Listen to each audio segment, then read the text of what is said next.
શ્રી ગણેશાય નમઃ. જય શ્રી કૃષ્ણ મિત્રો. તમે જોઈ રહ્યા છો યુટ્યુબ, જેમાં અમારી ચેનલ શિવશક્તિ ગોવિંદમાં આપનું સ્વાગત છે.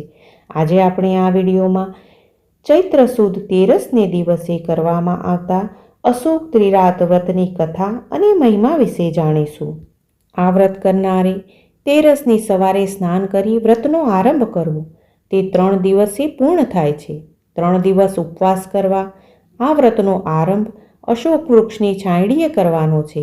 પ્રથમ દિવસે શ્રીફળ અથવા સોપારી સાથે વૃક્ષની 108 પ્રદક્ષિણાઓ કરવી. બીજે દિવસે ખજૂર સાથે, ત્રીજે દિવસે દ્રાક્ષ સાથે 108 પ્રદક્ષિણા કરવી. અશોકની હેઠળ ઉમા મહેશ્વરની પ્રતિમાઓ પધરાવી પૂજન કરવું. ભગવાન શિવ ઉમાની નંદીશ્વર પર બિરાજતી મૂર્તિ કરવી. આ વ્રત કરનાર સૌભાગ્યવતીને કદી વૈધત્વ આવતું નથી. ચોથા દિવસે પારણા કરી આચાર્યોને દાન આપી સંતોષવા. એક જોડી વસ્ત્રો ગરીબ કન્યાને પહેરાવવા. અશોકના છાંયડે મંડલ પૂરી તેનું પૂજન કરાવવું. ભગવતી સીતાદેવીની પૂછવાથી મહાત્મા વશિષ્ઠજીએ આ કથા સંભળાવી હતી. મહાઉપદ્રવી વૃતાસુરનો દેવરાજે નાશ કર્યો. વૃત બ્રહ્મ હત્યાથી ભયભીત બની ઇન્દ્ર સ્વર્ગમુખી માનસરોવરમાં ભરાઈ બેઠો.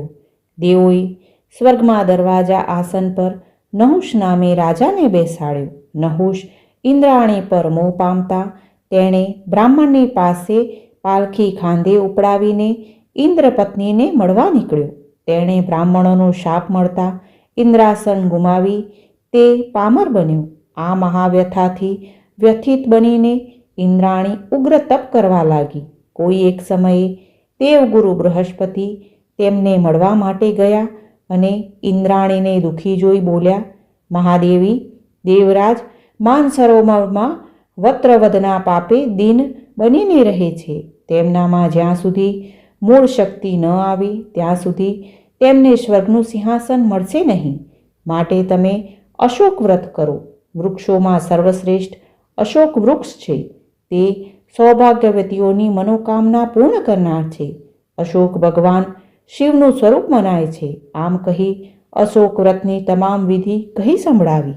દેવી પૌલોમીએ શ્રદ્ધા સાથે 3 દિવસ વ્રત કરીને ત્રિરાત્રિ જાગરણ કર્યું. તેથી ઇન્દ્રદેવ નિષ્પાપ થયા અને ઇન્દ્રલોકમાં આવ્યા અને સ્વર્ગના સિંહાસને બિરાજ્યા. અશોક વ્રત કરનારની તમામ મનોકામના સિદ્ધ થાય છે. આ વનસ્પતિ પૂજન વ્રતોમાંનું વ્રત છે.